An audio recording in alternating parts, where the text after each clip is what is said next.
So what is the best guitar you will ever buy? It just might be this one right here, but hold on, we'll get to that in just a second. Now, before we get too far into it, this video is sponsored by the awesome people over at Sweetwater. They asked me if I would check out the new Universal Audio pedal, the Lion. This is everything you need to play. So all the tones you hear today, it's this pedal plugged straight into my interface. I'm not even using an amp.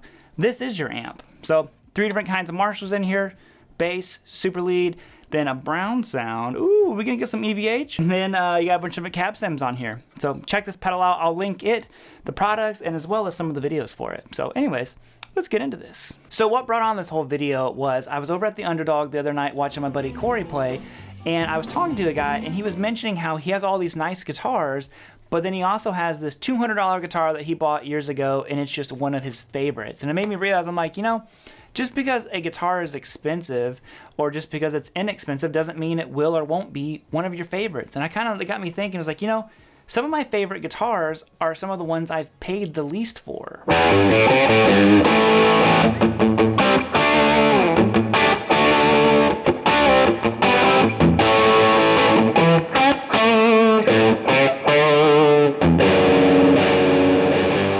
So this is definitely the guitar for me that I want to talk about today, is my RG550. Now this one's a 93, and you're going to see clips from other guitars that were all significant, and I'll talk about those too here in just a second.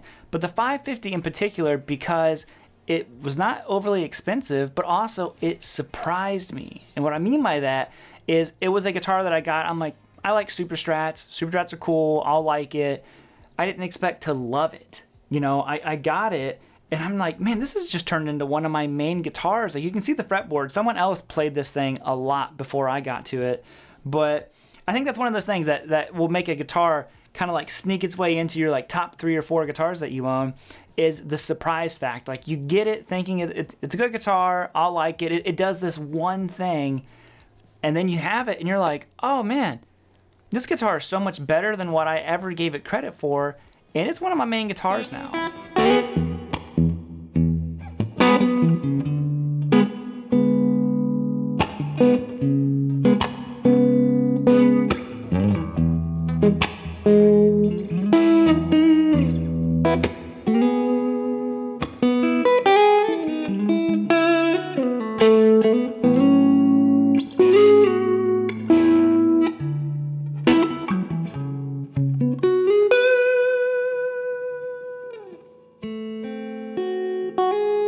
So we talked about how a guitar might surprise you. Some guitars are not a surprise. You know you will love them the second you see them, and that is exactly what this Strat is to me. So this is a legitimate, I know the term gets thrown around a lot these days. This is a legitimate dream guitar of mine.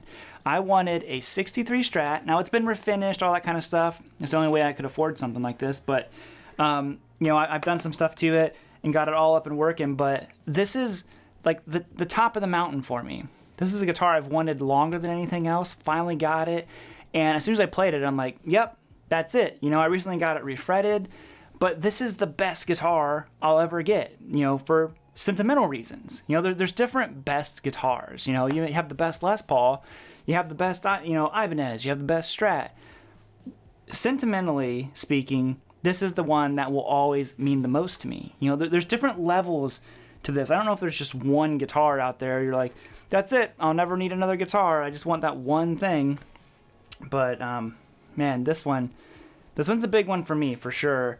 And it just, I don't know. I love everything about it. I think it sounds great, plays great, and I'd be really curious to know, what's your best guitar? What's your best Strat?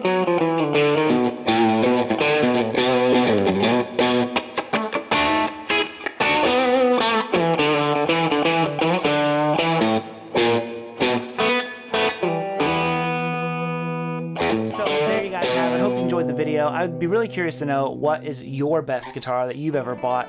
Was it a surprise? Do you have a, you know, custom PRS, but then you also have this like Kramer that you bought for a couple $100, and you're like, I don't know, man, I just love the Kramer. So it's kind of what happened in my situation, where I found this guitar and I like it so much, and even though I have guitars that are more expensive than it, this thing just gets played all the time. My Explorer could be in that list as well. So anyways, curious to hear from you guys. Big old shout out and thank you to Sweetwater and Universal Audio.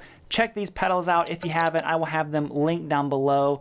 What a cool little just pedal. It's amp. What do you even call these things? They do it all. So anyways, I'm out of here, guys.